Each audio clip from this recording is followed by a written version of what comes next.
Olá, então sou Luiz Adriano Borges. Vamos para mais uma aula de sociedade e política no Brasil.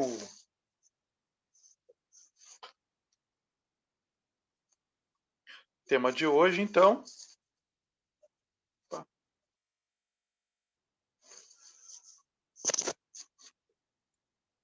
Tema de hoje você sabe com quem está falando? As relações de poder pautadas no Estado patrimonialista, clientelista, a relação público e privado e autoritarismo. Tudo isso a gente vai ver na aula de hoje. Eu acho que é uma das aulas fundamentais para todo brasileiro, não só para quem está fazendo essa disciplina, mas é um tema que é extremamente importante. Acho que a gente tem que ser mais falado, né? A gente precisa refletir mais sobre isso. Bom, já de início, né? A gente tem aqui uma vocês devem ter visto, né? Isso ficou muito famoso, né? Que a pessoa fala, né? Vai lhe abordar porque a pessoa não está usando máscara, né? E a pessoa ali, a mulher fala, olha, não chama ele cidadão, cidadão não, engenheiro civil, melhor do que você, né? Fiscal, e aí o fiscal é intimidado, né? Ali no Rio de Janeiro. Deixa eu só arrumar aqui a projeção que está fazendo. Então, essa serve para a gente começar aí um tema muito famoso, né, muito conhecido de nós todos brasileiros, todos já devemos ter enfrentado, né, isso pelo menos uma vez na vida, ou às vezes, cuidado, né, se não foi você mesmo que já fez uma dessa, né, de dizer, né, olha, você sabe com quem você está falando? Essa é a grande coisa do brasileiro, né? Isso que a gente vai ver é uma coisa bem comum que às vezes a gente nem percebe, né? Porque é tão normal, né? Que a gente não se dá conta de quão problemático isso é e quão revelador da cultura brasileira é. Isso que a gente vai explorar um pouco nessa aula. É, bom, eu cito aí dois livros principais, que são básicos, né? Tem, claro, muitos outros livros que eu vou citar ao longo da aula, inclusive, mas esses dois são bem interessantes, se vão bem no ponto de tratar sobre esses temas, né? Esse sobre quem você está falando, Roberto da Mata, um antropólogo que trouxe esse questionamento aí, umas décadas atrás, e um livro mais recente, se não me engano, do ano passado mesmo, comecinho do ano passado, da Lilia Moritz Schwartz, sobre o autoritarismo brasileiro. A Lília escreve vários livros, né, sobre a história do Brasil. Tem um outro livro, ela é professora do departamento de antropologia também. Tem esse livro aqui que é Brasil, uma biografia também, um livro excelente, né? Vocês podem ver, é bem grande, tá? Um livro excelente que faz uma tentativa de biografia do Brasil.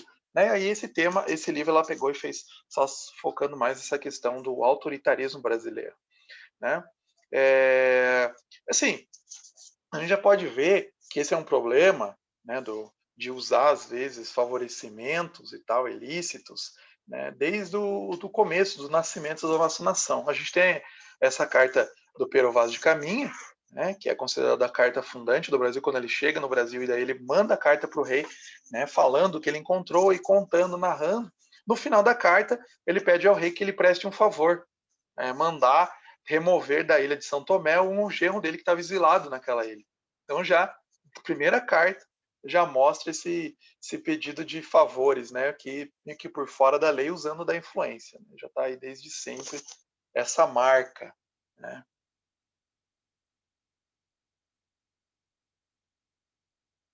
Só arrumar aqui. Então, já começa bem, né? E um pouco depois dessa carta, né, em 1630, o Frei Vicente de Salvador, um franciscano que foi o primeiro historiador do Brasil, ele concluiu: nenhum homem nessa terra é repúblico, nem zela ou trata do bem comum, senão cada um do bem particular. Esse é um tema que a gente vai desdobrar a aula inteira pensando. Quando a gente está falando, sabe com quem você está falando, né, outras formas de autoritarismo que a gente vai ver, corrupção, né, o sistema patrimonialista, clientelismo no Brasil, a gente vê que é isso.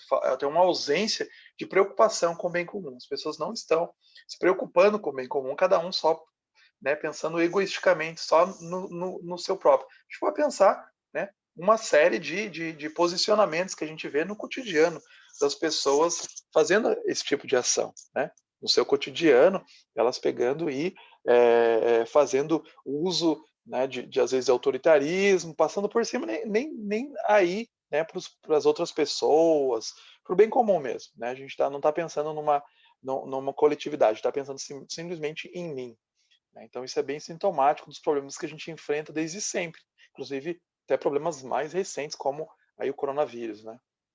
Pandonismo, né? Um tema inicial bem importante, né? Um dos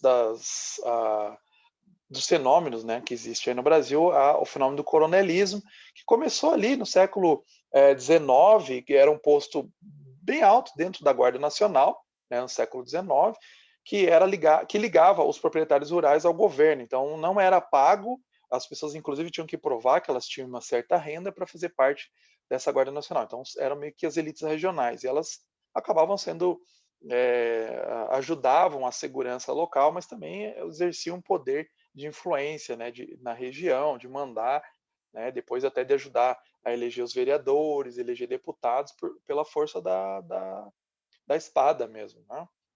E com a República, quando acabou, né, esse poder militar aí dessa Guarda Nacional, os coronéis continuaram conservando esse poder político nos municípios, inclusive com esse nome, né, com o coronel daquela região, mesmo que tinha acabado essa Guarda Nacional, continuou esse termo aí, os coronéis. E aí eles continuaram exercendo poder, principalmente, né, em regiões que eram um pouco meio mais distantes do governo central, eles acabavam sendo ali uma força semi-oficial, né, ou não oficial, na verdade, né, porque eles não estavam ligados diretamente ao governo, né, mas exerciam a força na comunidade local. Então o coronelismo passou a significar um complexo sistema de negociação entre esses chefes e os governadores dos estados, e daí desses com o presidente da República. Então os coronéis na localidade, né, numa vila, numa cidade, eles exerciam esse poder, né, e pressionavam às vezes outras, não só as pessoas na região, né, às vezes para votar no candidato, para fazer alguma coisa e tal, né, mas também às vezes pressionar acima, né, os governadores e tal, políticos acima. Então, nessa sociedade rural, que o Brasil era uma sociedade rural e ainda tem traços, né, de uma sociedade rural, mesmo que é bastante urbanizada, ainda tem bastante esses traços. Os coronéis eles continuaram a centralizar esse poder. Né? Então, em torno desses coronéis gravitam favorecidos, né? Ficam gravitando. A gente tem aqui um exemplo que eu queria citar para vocês. É um exemplo que eu pesquisei no meu mestrado. Tá? Durante o meu mestrado, eu descobri o São José dos Pinhais, né? Ali uma cidade do lado de Curitiba, né? Que aconteceu então esse problema. Então, assim, o que foi? No século XIX, então as eleições aconteciam dentro das igrejas. O que se vê aqui é uma imagem de uma igreja lá no centro de São José dos Pinhais, né? Então as eleições aconteciam dentro das igrejas. Então aconteceu que num domingo desses, lá em 7 de novembro de 1852, tinham dois partidos que disputavam as eleições locais, né, basicamente todo o Brasil, um Partido Liberal Conservador, né, e eles sempre estavam, então tem ou era o liberal eram os Luzia, né, e os conservadores eram saquaremas, é esse termo que tinha no século XIX, até como um xingamento de um partido para outro, né? Você falava esquerdista, seu direitista, né? Você usava esses aí, né? Luzia e Saquarema. Então eles disputavam os poderes nas regiões aí. Então aconteceu nesse domingo aí, né? Em 7 de novembro de 1852, ao final da eleição dentro, né? Algumas pessoas não puderam entrar para votar, eram barradas, pessoas que poderiam votar, né, que nem todo mundo podia votar, mas pessoas que poderiam votar foram barradas ali na frente da igreja, e aí logo se começa uma discussão, né, e começa tiroteio. Né, um tiro é disparado inicialmente, mas já começa tiroteio e mais pessoas vão se juntando no conflito.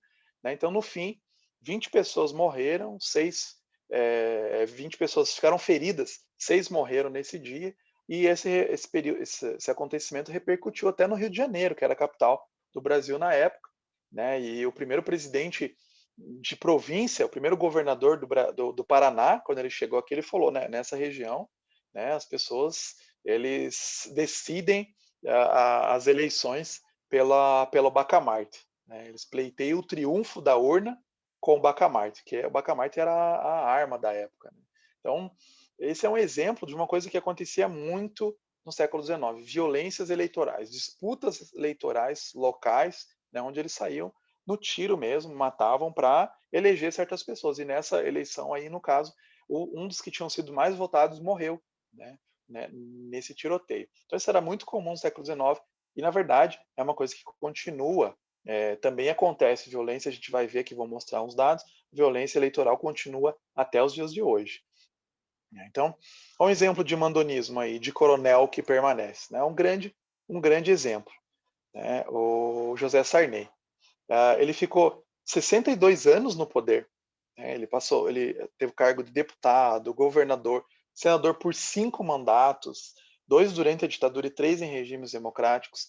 Ele chegou a ser presidente da República, né? E no Maranhão, só no Maranhão, ficou 50 anos de um domínio oligárquico, né? Inclusive até a filha dele, né, Rosiana Sarney, continuou também, né, teve vários cargos. Então ele é um grande exemplo, né, dessa perpetuação no poder. Ele entra lá, toma a posse do poder, né? Eu já falei na primeira aula sobre isso, que é interessante, né? A pessoa toma posse, né, ela é empossada no cargo, né? Então, o José Sarney levou, né, literalmente, né, isso de tomar posse e ficou lá, né, durante muito tempo. Um grande exemplo aí no Brasil. O patrimonialismo, então, é isso. Primeiro a gente precisa definir, né, esse termo república para a gente entender um pouquinho mais o patrimonialismo. Que vamos entender, vai tá ligado a esse fenômeno do coronelismo e outras coisas. A república, o termo república, ele significa coisa pública. Então pensa no bem comum em oposição ao bem particular, a res privata. Então, o patrimonialismo e a corrupção eles são inimigos da república. Por quê? Porque o patrimonialismo ele é o resultado de uma relação viciada que se estabelece entre a sociedade e o Estado, quando o bem comum é apropriado privadamente.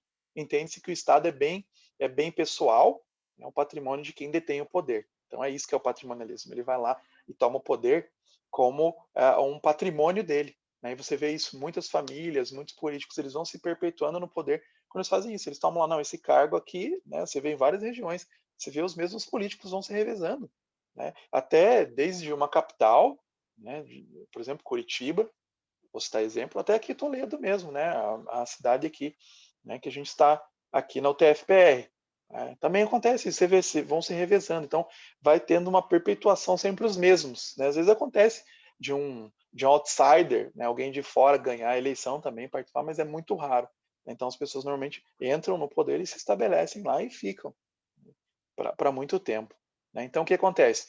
As fronteiras entre as esferas públicas e privadas elas se tornam nebulosas. As pessoas entram no poder às vezes para defender os seus próprios interesses, né? Às vezes seja favorecer, sei lá, construir uma rua ali na frente da sua propriedade, né? Construir asfaltar, né? Estabelecer, conseguir benefícios, né, de importação da sua plantação, enfim, né, você pode pensar aí o que você quiser, né, pode pensar em vários exemplos, mas acontece dessa forma, ele se apoder, ele entra no cargo público e ele começa a favorecer, né, os seus interesses ou do seu grupo.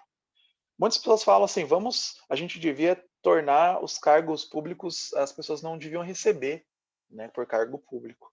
Só que isso não funciona também, né, porque no século XIX tinha pessoas que eram assim, vários cargos políticos não eram remunerados, mas aí era escancarado, era na cara, a pessoa entrava lá para governar sobre os seus interesses, ele não estava representando o povo. Às vezes você fala assim, representantes do povo, né? Mas que povo é esse, né? Então, às vezes você vê que estão representando pessoas bem específicas, né? Grupos bem específicos. Qualquer político, na verdade. São raros os políticos que vão lá e vão governar pensando no bem comum. Eles pensam no bem de algumas pessoas e às vezes, principalmente, né, para enriquecimento próprio, para aquele grupo, né, para favorecer o grupo bem específico.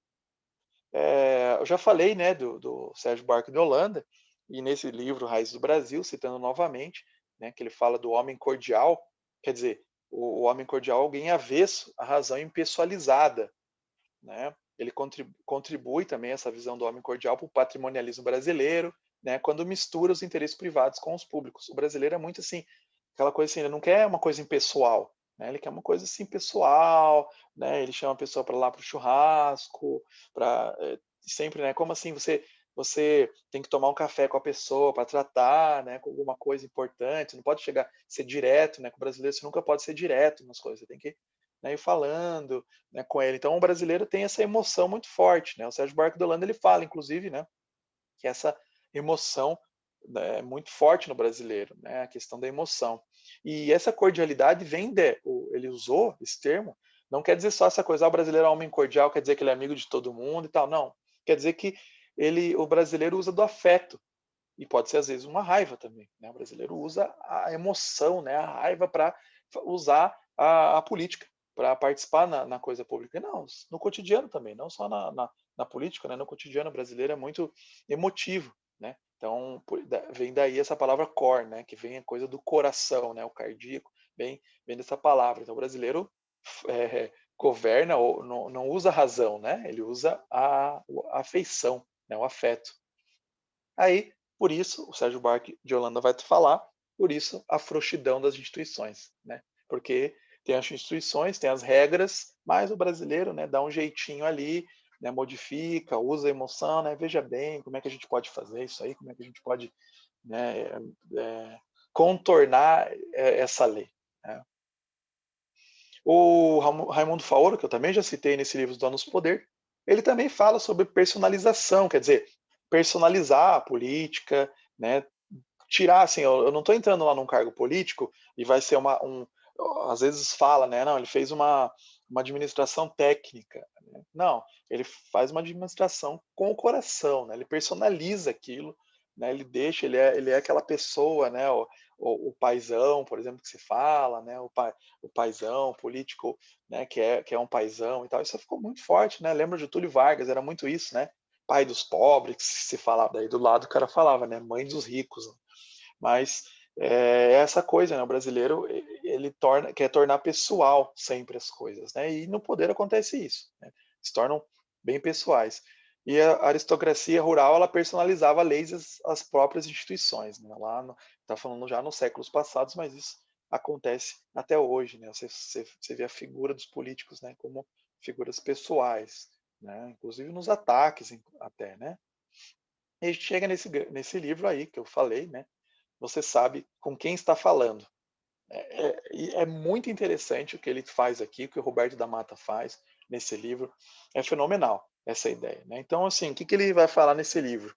Né? Que tem um artigo ali, né, um ensaio, mas que tem outros, é o principal capítulo, né, é esse aí, você sabe com quem está falando. Ele vai falar que, em contraste com as relações impessoais dadas pelas leis e regulamentos gerais, né, acaba tendo uma fórmula de uso pessoal.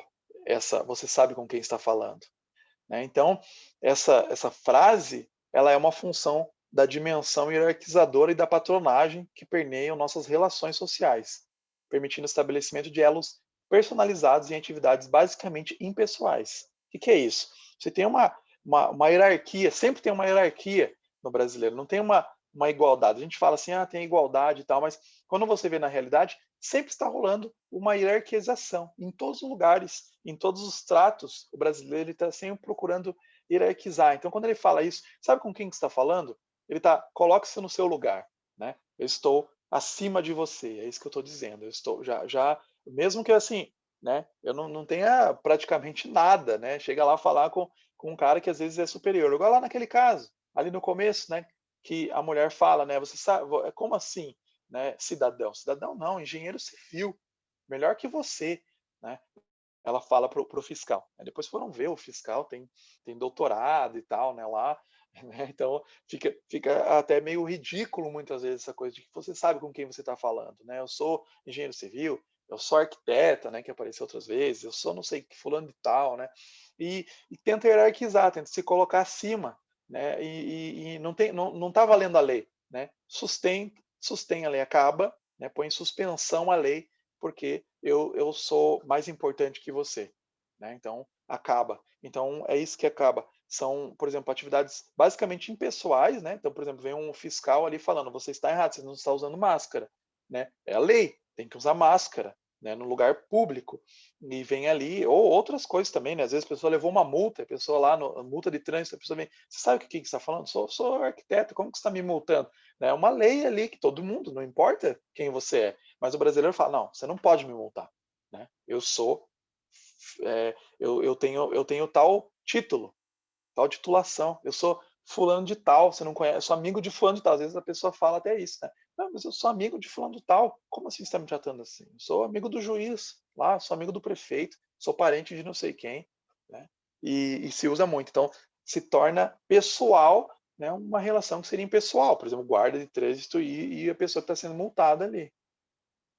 É muito interessante que essas variantes, né? Recolha-se a sua insignificância, me respeite. Né? Se fala assim, você vê que o brasileiro esconde esse viés autoritário que ele tem, né? Por trás desse viés de dizer, né? De cordialidade e tal, né? Que ele né? Tem uma posição superior. Né? Essa coisa de né, as pessoas se passam na frente dos outros, nas filas, né? Acontece muito agora com vacina, você vê muitas pessoas passando na frente, né? O cara compra vacina lá, a que não pode, né? Compra vacina as filhas, né? Porque ele é importante na região e tal. Como assim? Né? Então isso é uma coisa bem comum, né? O outro daí aspecto ditatorial, né? E o Roberto da Mata ele fala assim: nos Estados Unidos é diferente, né? Essa frase lá não se fala essa frase. Se chegar e falar isso, sabe quem está falando? O cara fica assim, ué. Aí ele fala assim: quem você pensa que é? O americano ele inverte, tá? Quem você pensa que é para estar falando assim? Né? Se por acaso você acha que é o rei, né? Se por acaso você acha que é o quê? Aqui não tem essa, né? Se o cara for uma fila, absurdo. Você tem que respeitar a lei, você tem que respeitar a regra. Quem é você para dizer que você é diferente, que você tem opção diferente, né? Então não é assim, né, que funciona em sociedades onde a lei é muito estabelecida, muito forte, as instituições são muito fortes. Né? Então lá, Roberto de Mata fala, lá é um ritual igualitário, né? A, a lei. Né? Não tem essa de dizer que você pode passar por cima da lei. Não. Né? Naquele livro bastante famoso, A Revolução dos Bichos, do George Orwell, né? Tem uma hora que ele fala, uma frase bem famosa, né? Todos são iguais, só que alguns são mais iguais do que os outros. George Orwell, ele está criticando o que ele viu, ele era socialista, e ele foi para a União Soviética visitar, né, ver lá como que era o experimento comunista, e ele ficou assim impressionado, né, muito devastado com essa ideia do socialismo. Ele viu, né, que acontecia isso lá na União Soviética. Todo mundo era igual, só que de repente você via que algumas pessoas eram mais iguais do que as outras, algumas pessoas tinham mais direitos do que as outras.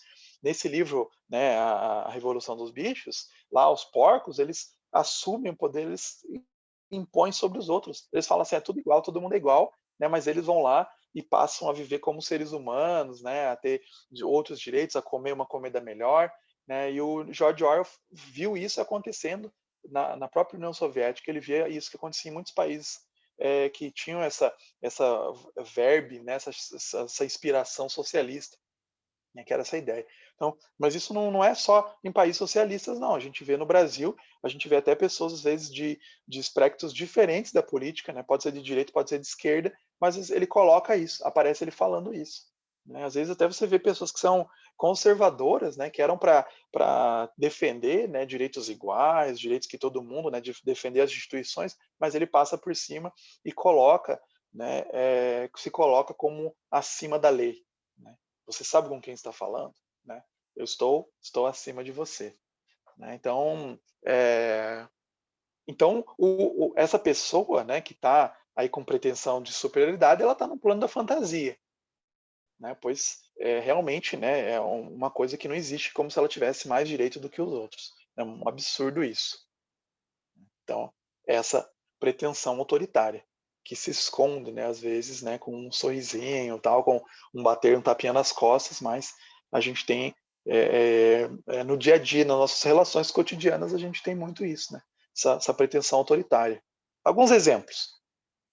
Tem esse livro aqui, eu vou ler algumas páginas, então, algumas partes de vocês, vocês verem alguns exemplos que talvez vocês já devem ter passado por isso, tá? Então, ali na página 57 do livro, cita alguns exemplos. Vocês podem, às vezes, ver, assim, né, reconhecer, às vezes, uma atitude que vocês fizeram, né, que eu já posso ter feito ou até visto presenciado.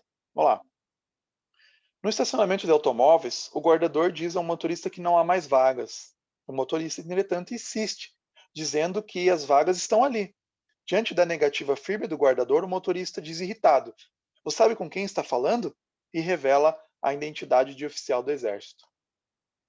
Isso é uma. Outro exemplo. Uma moça espera alta madrugada um ônibus ou táxi para ir para casa. Um carro de polícia passa e se aproxima. Quando chega mais perto, e os policiais pedem à moça sua identidade, esta diz indignada, mostrando a carteira: "Sabe com quem está falando? Sou moça de família, filha de fulano de tal." Né? É, outro exemplo. Alguém viaja para o exterior e deseja importar material taxado pela alfândega. Entra em contato com parentes, que finalmente localizam alguém na alfândega. No dia da chegada, estando tudo combinado, a pessoa passa pela fiscalização sem problemas, pois o fiscal sabe com quem está falando. Outro exemplo. Outro. Na antessala de um gerente de banco, algumas pessoas esperam sua vez. Entra o senhor e, após esperar com impaciência alguns minutos, diz no vozeirão: "Você sabe com quem está falando? Sou fulano de tal." A secretária, nervosa, vai imediatamente ao gerente e o homem logo depois é atendido. Outro. é, Há uma batida de automóveis. Os dois motoristas saltam dos seus carros esperando o pior. Ambos são fortes, brancos e têm boa aparência. Um deles grita: "Você sabe com quem está falando? Sou o coronel do exército." E o outro replica: "Eu também." Então eles se olham, reconhecem, e resolvem enfrentar o problema com calma. Aí foi engraçado, né? Porque aí você encontrou dois iguais. Né? Sou coronel do exército. Opa, mas eu também sou. E aí aconteceu. Ah, tá. Então a gente vai ter que resolver dentro da lei. Né? Então, são exemplos, tem outros exemplos que ele cita que são bem comuns que a gente vê no dia a dia, que são bem claros isso, que acontecem cotidianamente, sempre acontece. Né? Você sabe com quem que está falando? Eu sou, né, tal fulano, então eu sou mais importante que você, sou superior a você. Então, você sabe com quem está falando? Quando a gente ouve isso, a gente é punido pela tentativa de fazer cumprir a lei, muitas vezes, né? Algumas pessoas falam, né? Por exemplo, o cara vai lá e dá multa, e você sabe com quem está falando? Aí o cara é punido por tentar fazer cumprir a lei, né? Pela ideia de que a gente vive no universo realmente igualitário, mas não é igualitário.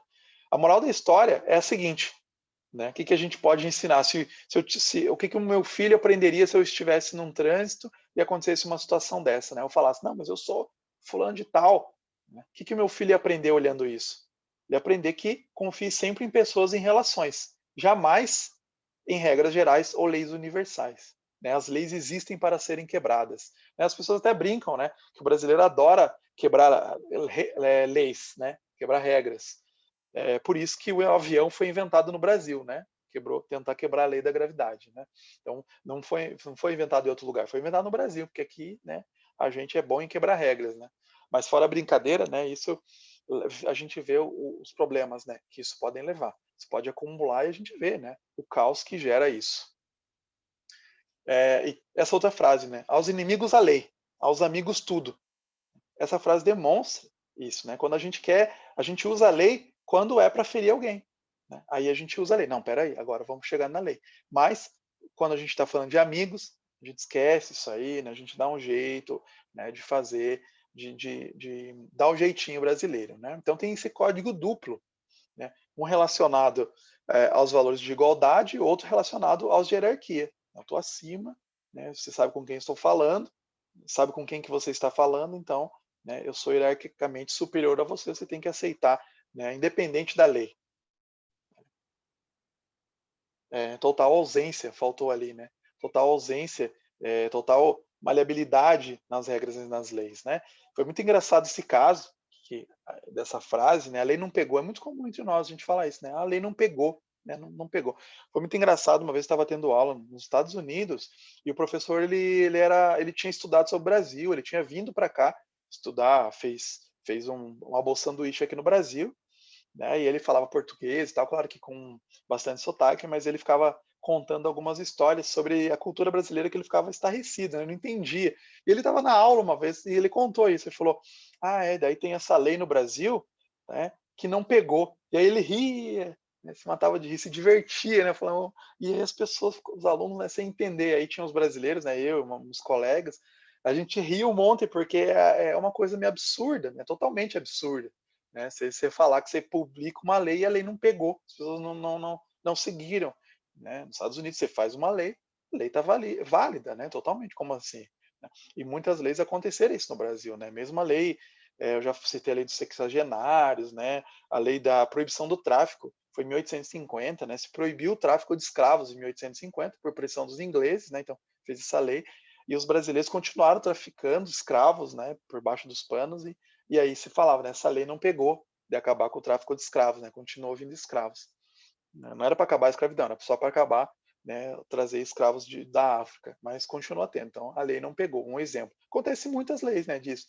A gente tem várias leis aí que as pessoas simplesmente, né, nem ligam, né, no cotidiano. E que é muito engraçado de se pensar, né. Lembra que eu falei lá do caso de São José dos Pinhais, sobre a violência eleitoral? Então não é uma coisa exclusiva do século XIX, de uma vilinha lá, né, afastada e tal. Não, acontece recentemente. Olha aqui, em 2018, em 2019, né, os casos de violência eleitoral. Isso aqui é um mapa de violência política. Então quer dizer que em 2019, pelo menos um episódio de violência política foi registrado a cada 3 dias no Brasil. E o que pode ser isso, né? Pode ser assassinatos, atentados, ameaças, né? Você chega às vezes, joga uma bomba ou dá um tiro, né, na casa da pessoa, né? Então relacionados a questões políticas mesmo, né? Então esse mapeamento, né, ficou muito forte, né? Começou, foi crescendo, né? E é impressionante, né? Em 2019 como cresceu isso, é preocupante isso, né? Então você não tem uma eleição que não tem pessoas que morrem, né, porque tem desafetos, né, não quer que a pessoa vença, matam a pessoa simplesmente. Isso aconteceu lá no caso que eu citei de São José dos Pinhais e acontece, continua acontecendo, né. Então, que é a definição de política? A política é a maneira como grupos e agentes se organizam e se mobilizam no intuito de transformar o Estado, né. Só que esses grupos, então, eles formam redes e práticas de negociação que os ligavam uns aos outros, que eles vão se competindo. Isso ligava, está no passado, mas continua até os dias de hoje, né? Isso é comum, né? Eles competem com outros grupos pela capacidade de influenciar o Estado e dele obter benefícios, né? Parece que é isso. Então, deturpam a política, né? Lembra lá a coisa pública, né? Para buscar esses favorecimentos.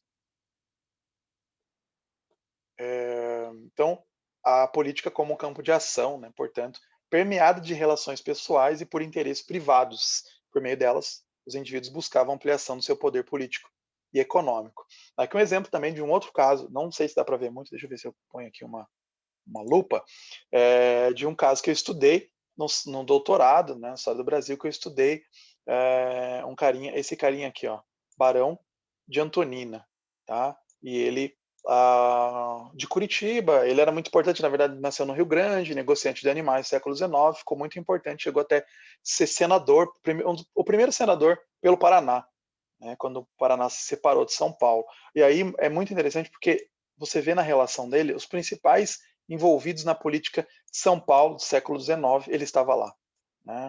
Então, esse Rafael Tobias de Aguiar, então lá em São Paulo, né, o Batalhão Tobias de Aguiar é muito importante, até hoje o nome dele ficou bem ligado a estrategista militar, vários barões, vários marqueses, na época Nicolau Vergueiro, foi um cara muito importante de São Paulo. Quem é de São Paulo sabe, estuda bastante isso em história, né? A gente deixa um pouco, mas esses caras até estavam, muitos deles, envolvidos com a independência do Brasil e depois ficaram. Nicolau o Vergueiro, né? Esse Nicolau Vergueiro, ele era um grande negociante de café também, ficou extremamente rico. Então, ele era extremamente bem apessoado, então bem relacionado. Isso era muito comum. Se você pegar e fazer genealogias das elites do século XIX, você encontra isso normal, muito comum, né? E ele usava isso, esses interesses públicos, esses interesses, os interesses que ele tinha privados, para fazer coisas, coisas públicas. Ele entrava na vida pública para movimentar os interesses dele. Então ele tem um interesse, por exemplo, de chegar lá no Mato Grosso, fazer uma estrada que chegasse até o Mato Grosso, porque ele tinha muito interesse no negócio de animais. E lá era uma região muito importante, estrategicamente localizada, para negociar com animais para São Paulo. E tinha campos livres, né? Então ele juntou isso, ele fez, naquela época era muito difícil, né? Tem até os diários dele, é bem interessante que ele vai narrando os caminhos que ele ia, ou que os empregados dele iam fazendo, né, para o caminho, para abrir caminho, para passar no meio do mato, não tinha nada para cá, para essa região, né, para ele abrir esses caminhos e tomar posse. Então ele tomou posse de vários territórios imensos em nome dele, mas ele recebia financiamento público. Então, no século XIX era muito isso, né? Essa relação público-privada ela era muito presente. Isso era uma coisa do século passado, né? Não, né? Uma coisa que continua. Olha só, eu já citei esse caso, né? José Borges de Macedo foi o primeiro prefeito de Curitiba lá no século XIX, 1814. Hoje, o atual prefeito de Curitiba, ele é o Rafael Greca de Macedo, parente, né? Distante, da mesma genealogia, né? Na mesma árvore genealógica, parente, né? Tataravó, tataravô, né? Mas são da mesma genealogia. Então isso é muito comum, né? Acontece, continua. Não quer dizer que todo político, só porque ele também ele é relacionado, tem a família na política há muito tempo, quer dizer que ele é corrupto. Não necessariamente, né? Mas você vê essa patrimonialização, essa busca de ficar no poder durante várias gerações. Né? Então isso é muito comum. Tem um estudo, um professor de sociologia da Federal do Paraná, ele fez um estudo mostrando das elites que em Curitiba, no Paraná, que era muito comum desde o século XIX, né? Muitas famílias próximas, né? Muitos nomes que permanecem ao longo de décadas, né? Até de séculos, né? Você vê aí no século XIX até hoje, né? se perpetuando alguns no poder. Isso em vários cargos, não só de prefeito, mas de vereador e tal. A gente chega num outro fenômeno, que é o clientelismo, que é um subsistema de relação política, né, com uma pessoa recebendo de outra proteção em troca de apoio político. Né, o famoso toma lá da cá. A gente tem várias coisas, né? A gente tem várias formas de barganhar isso, né, de fazer trocas políticas. Se você votar, me ajudar nessa votação, eu te dou, né, alguns benefícios. Isso acontece todo o tempo. Não dá para se iludir de que não acontece, inclusive no nível local. Nas nossas prefeituras acontece isso, né? A pessoa entra lá e ele vai ganhar alguns benefícios, com certeza. É raríssimo, são muito raros, infelizmente é deprimente até falar isso, mas são raros os totalmente honestos que não passam por isso. Ele não consegue nem sobreviver no sistema, né? Porque se ele não se vender, se ele não vender os seus votos lá dentro para alguma lei e tal, o partido dele afasta ele, o partido dele vai deixando ele afastado, né, no ostracismo, e ele sofre, né, sanções ali. Ele não consegue nem votar pautas legítimas que ele tem, ele não consegue votar porque ele não apoiou em outro momento. É muito complicado a nossa política, né? Desanimador muitas vezes. Né? Uma outra forma, né, que tem aí, que são as emendas parlamentares, e sempre uma polêmica muito grande, né? Tem aí o charge, né? Quanto maior o número de emenda parlamentar, maior o número de parlamentar que não se emenda, né? Então, a gente vê isso, que é um problema muito sério, né? Que a pessoa vai lá, libera, né, uma verba via emenda parlamentar, que está na lei, né? Está na lei, está previsto, né? Mas é uma lei que é bastante injusta, né? Porque libera isso aí para comprar votos. É muito triste isso aí, e é um escândalo, né? A gente sabe, todos os partidos, não é esse partido que está hoje, não é o partido anterior, todos os governos fizeram uso disso, né? Desse mecanismo aí. Olha o que a Líria fala no livro sobre o autoritarismo brasileiro. A saúde de uma democracia é medida pela robustez de suas instituições. E, no nosso caso, desde os tempos coloniais, boa parcela de tais instâncias foi dominada por interesses de grupos de poder, que se apropriam de parte da máquina do Estado com fins particulares. Então, você vai ver que os países que tiveram maior avanço, até no desenvolvimento social, tecnológico, científico, eles tinham instituições bem fortes.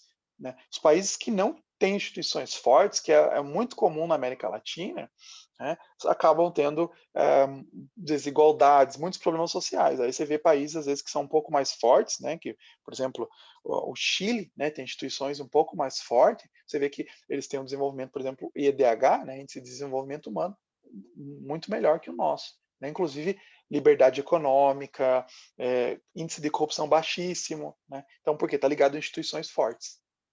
Quando a gente tem essas instituições que, não, você pode moldar a seu bel prazer, você vê que você tem uma sociedade inteira que sofre, doente. Né? Corrupção, então, ela é uma coisa nova? Uma coisa que um partido específico inventou? Não, né, gente? Existe desde sempre no Brasil. Tem esse livro aí, ó, por exemplo, Corrupção e Poder no século XIX, o século XVI e XVIII. Está mostrando lá desde o início o Brasil tinha essa coisa, desde já de Portugal, por herança de Portugal, já tinha, né, os seus jeitinhos, né, já vinha aí. Então não é uma novidade, né, só que foi cada vez aumentado, cada vez a gente tem escândalos que astronômicos, né, de envolvendo dinheiro, né? A gente já vai ver alguns, né? A questão do suborno, da propina, né? Que não é novidade, né? Sempre existiu, muitas vezes fala assim para andar, né? Até tem lá do Maluf, né? Que eu citei, né? O caso do Maluf que fala assim, ele rouba, mas ele faz, né? Então porque paga propina e tal, e as pessoas pagam para às vezes fazer andar mais rápido, né? Um pouco, teoricamente, um pouco mais rápido o sistema, né? Então é uma falha, parece que é muito difícil, né? Quem tem pai empreendedor, quem tem, ou você mesmo vai ser empreendedor, né? Você já deve ter, às vezes pode ter passado por situações em que foi pedido de você propina. Olha aqui, né? Paga aí, né? Paga um tanto aí que a gente libera, né, o documento, ou te libera a passagem, né? Você vai lá para o Paraguai, se você vai andar, né, para a Argentina, lá viajar, um policial pode te parar, né, e falar, olha, paga aí, senão não te libero. Né? Acho que todo mundo já passou por uma situação dessa. É comum na história do Brasil, né? Infelizmente. Alguns exemplos históricos aqui, a construção de Brasília, por exemplo, né, que na época custou 1,5 bilhão de dólares, se a gente atualizar isso equivale a 83 bilhões de dólares, né, realmente desnecessário. Né? O JK queria aperfeiçoar, né, fazer aquele desenvolvimento 5 anos em um, né, queria acelerar o desenvolvimento, né, 50 anos em 5, acho que era uma coisa assim, né, que era 5 anos o tempo de governo que ele tinha, né, ele queria acelerar o desenvolvimento do Brasil, né, e fez essas obras totalmente desnecessárias, né, obras faraônicas que custaram, olha só, 83 bilhões de dólares, né, até hoje a gente não sabe da onde que veio esse dinheiro direito, né, e sabe que deixou uma herança aí de dívida imensa, né? Construiu, gastou um monte de dinheiro, muitas pessoas morreram, né? Na hora vinham lá as pessoas, depois elas sofreram porque elas podiam morar ali só quando estava construído, né? Principalmente pessoas do Nordeste, né? Depois elas foram meio que expulsas, não podiam mais morar, então foi bem complicada a construção, bem discutível mesmo a construção de Brasília. Né?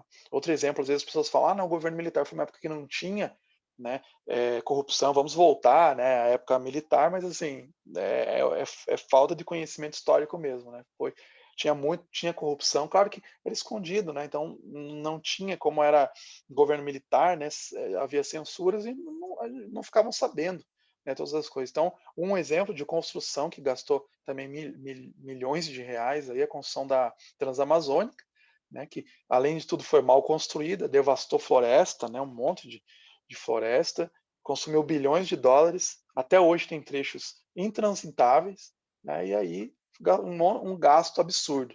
Né. Quando chegou o final da ditadura, lá na década de 1980, o que aconteceu? O milagre que estava se dizendo que tinha na ditadura militar, né, falar que tinha um milagre econômico. O que aconteceu? Acabou esse milagre, né, veio a inflação, né, e chegou a casa dos 235% em 1985. Gente, vocês perguntam para seus pais, né, como que era, né, a vida nessa época. Né? Você ia no mercado de manhã e voltava à tarde, já tinha subido a manteiga que você ia comprar. né? O valor já era diferente, de um dia para outro já mudava um monte o valor, então era absurdo mesmo, né? Eu lembro que bem pequeno eu fui com meus pais, eu tenho essa memória de ir no mercado e tá fechado o mercado, tá escrito saldão, né? Fechado para saldão, que é para remarcar os preços, né? Porque mudava o preço, né? De um dia para outro mudava, porque era inflação absurda, né? Então a gente sofreu muito para se recuperar disso, né? Outro golpe mais recente, né, outros grande mostra da corrupção, né, o mensalão, aí de 2005, né, que foi um dos maiores casos de corrupção, né, também, milhões envolvidos, né, e, e mostrou, né, como tinha se criado uma máquina de corrupção, né, no governo. Operação Lava Jato, né, também bastante polêmica também, né, não vamos entrar no mérito aqui se foi justo, a gente viu que teve muitos elementos complicados ali dentro do jeito que foi encaminhada, né, mas a gente sabe que mostrou a corrupção, o tamanho da corrupção, né, porque descobriu-se diversas ramificações, né, começou desvendando lá num posto, é por isso que chama Lava Jato, né, porque num posto ali em Londrina, né, que era um posto de lavagem de dinheiro, né, que tinha que se desmontou um mecanismo imenso, né, de contratos de obras, de suborno para políticos, partidos, funcionários públicos, né, como doleiros, empresários também, empreiteiras se reuniam para delimitar, periodicamente elas se reuniam para delimitar um pouquinho de que forma seriam fraudadas licitações da Petrobras, né, para gerar esse dinheiro, né? Então estabeleciam percentuais a serem desviados por pagamento de propinas, né? Até tinha dentro da Odebrecht, por exemplo, tinha um setor inteiro que era voltado para cuidar das propinas, né? É impressionante o tamanho da sujeira que foi, bem triste assim, né? Então, a corrupção, né, traz muitos malefícios para o Brasil. Às vezes a gente não vê isso, a gente acha que não tem problema, desvio, não tem, né, passa pano para político que desvia, né, mas ele fez, ele é bom, né, e tal, mas atinge as pessoas mais fragilizadas no sistema, né, os mais pobres e tal, pessoas que não têm dinheiro, né, que mesmo às vezes pessoas que têm dinheiro, né, o cara vai às vezes viajar e passa por uma rua que esburacada, né, que o dinheiro que devia ser destinado para aquilo foi desviado, né? Então, estudos apontam que a corrupção ela custa ao Brasil de 1 a 4% do PIB. Isso é um absurdo, né? É uma imensa quantidade de dinheiro, né? Então, também outro estudo fala que para cada real desviado há um dano de R$ 3 para a economia e para a sociedade. Então, assim, leito que falta, né, que a gente está vendo agora nessa crise do Covid, estradas ruins, né, segurança que falta, educação, né, extremamente horrível a educação, né, que a gente tem educação pública, a gente vê que está sendo sucateada, não só universidades, mas também o ensino básico, né, todos os níveis, né, o que? Desvios, né, desvios através da corrupção. Né? Então, a corrupção mata na fila do SUS, na falta de leitos, na falta de medicamentos, nas estradas que não tem manutenção. E estraga para todo mundo. Né? Isso é o fato. Não é só para o pobre, né? Que eu falei, o pobre, o fragilizado, né, do sistema, ele sofre mais, mas todo mundo sofre igual. Tem um sistema, um index, aí, um índice de percepção de corrupção, que isso aqui, inclusive, serve para investimentos, inclusive, que os países veem. Eles olham e veem assim, olha, não é muito bom investir lá, porque tem corrupção. Né? Então, o que acontece? Tem empresas que saem do país porque o custo Brasil é muito caro. Né? O cara entrar lá, ele já sabe que ele vai ter que lavar a mão de políticos. Né? Então, é complicado o investimento. Então, aqui mostra esse mapa é atual, de 2020, mostrando países. Né? Quanto mais escuro ali, né, a cor, mais corrupto é um país. Né? Então, vocês veem que o Brasil ali, né, Venezuela, ganha da Venezuela, né, que é mais corrupto, mas você vê, olha só que interessante ali, é, é, Uruguai e Chile são países que estão melhores, né? Estão bem melhores que o Brasil, por exemplo, que o resto da América Latina. Né? Então, Os países lá África do Sul também lá, né, se você olhar, também tem um índice bem baixo, né? E os países do norte, né? Normalmente lá você vê, né? Estados Unidos, Canadá, ali você vê, olha só, o país extremamente, né? Alemanha, deixa eu colocar aqui uma setinha aqui, né? Alemanha aqui, opa, peraí, uma canetinha aqui, aqui, né?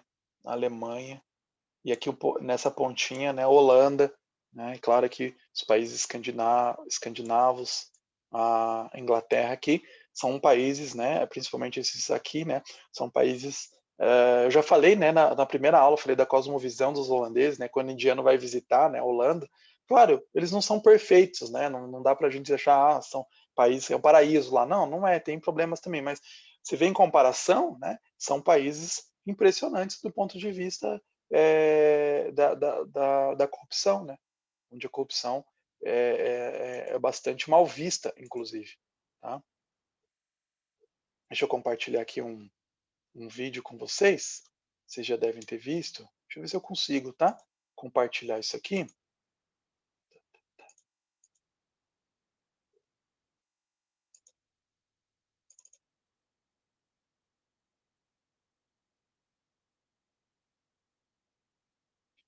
Do jeitinho brasileiro.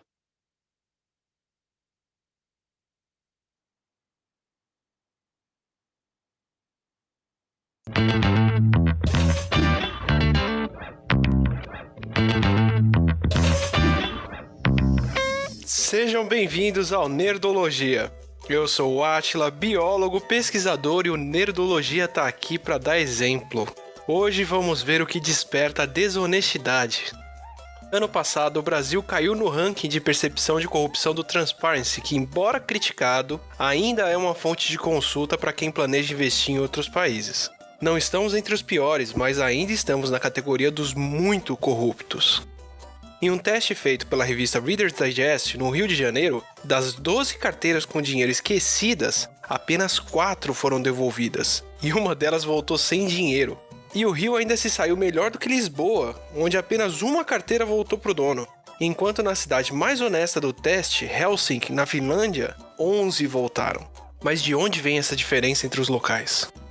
Um dos pesquisadores que mais trabalhou e escreveu a respeito é Dan Ariely, que já citamos no episódio sobre como as marcas te manipulam. Dessa vez, vamos nos basear no livro mais recente dele, A Mais Pura Verdade sobre a Desonestidade, que você encontra na descrição do vídeo. Vale a leitura, pois tem muita coisa interessante que não veremos aqui.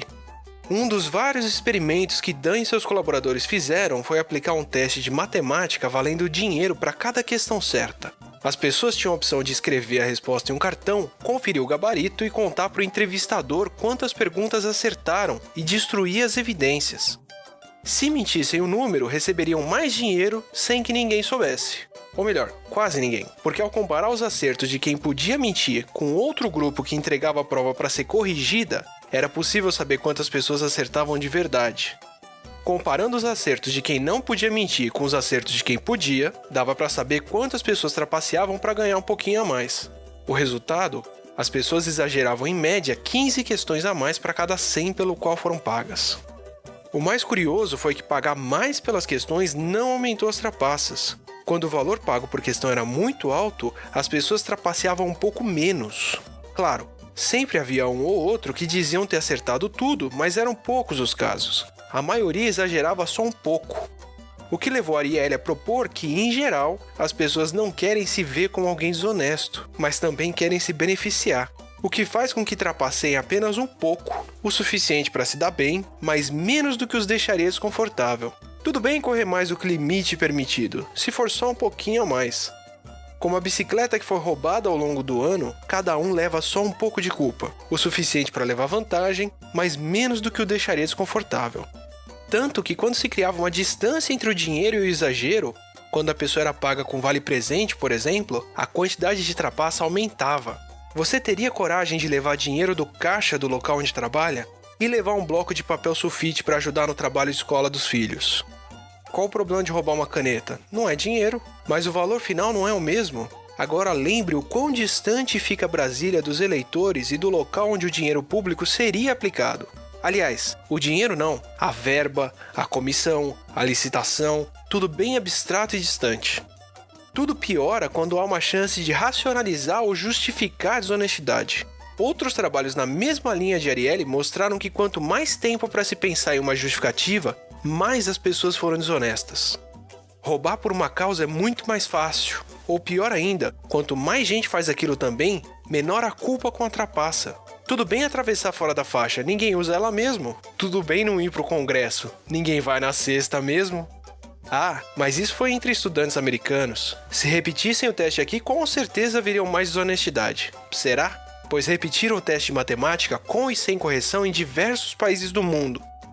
O resultado? Em todos eles as pessoas acertavam em média 15% a mais.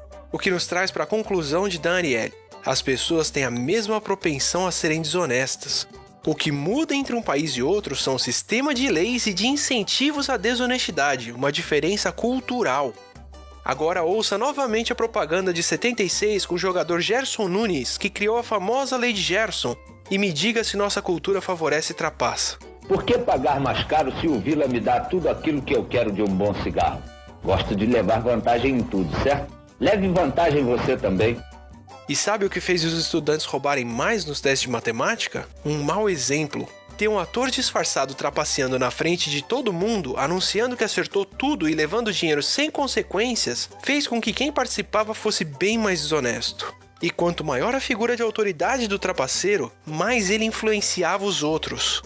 Agora pense em quantos exemplos de trapaça reconhecida em rede nacional nós temos. Sem consequências, só pizza. Quantas figuras de autoridade são desonestas e sempre têm uma ideologia e uma justificativa para o que fizeram. Então não se esqueça, esse ano tem eleições e você pode ajudar a diminuir o número de maus exemplos e mostrar que tem sim algo de errado em ser desonesto. Não se esqueça de curtir e compartilhar os vídeos para dar bom exemplo e Bom, então, deixa eu parar aqui e encerrar de... Então a gente vê aí, é bem interessante, né, esse vídeo aí, porque é bem antigo, né, mas que exatamente mostra esse, esse papel, né, de como o brasileiro ele dá um jeitinho de enganar, né, passa por cima, e a corrupção fica dessa forma, né, fica uma coisa assim que todo mundo faz, né, e a gente vê que isso traz muitas consequências. Então, qual que é a solução, né? Como que a gente pode resolver isso, talvez, né? Como que a gente pode tentar acabar, né? Concluindo a aula aqui.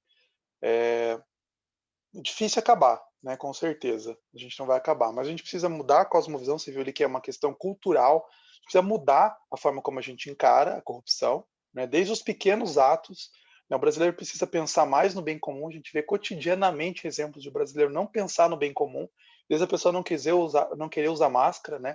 Por exemplo, né? Agora no Covid, porque não, mas eu não tenho problema, não vou pegar, né? Eu tenho, né? Uma força aqui, né? Eu sou histórico de atleta e tal, mas ele não pensa no outro, que ele pode pegar o Covid, ser assintomático, né, mas ele pode passar para outra pessoa, ele pode passar por uma pessoa que é mais fraca, pode passar por um idoso, uma pessoa que tem comorbidades, né? Então, quer dizer, o ato de usar máscara não é só porque está na lei, né? Você tem que usar, mas também é pensar no bem comum. O brasileiro, a gente tem vários exemplos que o brasileiro não pensa, ele está pensando no bem, né? A lei de Gerson, né? Levar vantagem em tudo, você tem que levar vantagem sempre. Como que é o jeito de eu levar vantagem no lugar que eu tô, né? Então, você sempre a gente tem que mudar isso. Né, e saber que o autoritarismo é corrupção, é danoso para toda a sociedade. Né? Quando você está usando isso, essa coisa, você sabe com quem você está falando, você está sendo corrupto e você está só aumentando, fomentando essa cultura de corrupção, essa cultura corrupta que é danosa para todo mundo. Tá bom? Então, era isso sobre hoje. Espero que traga bastante coisa para vocês pensarem também. Né? A gente precisa refletir sobre isso. Até mais.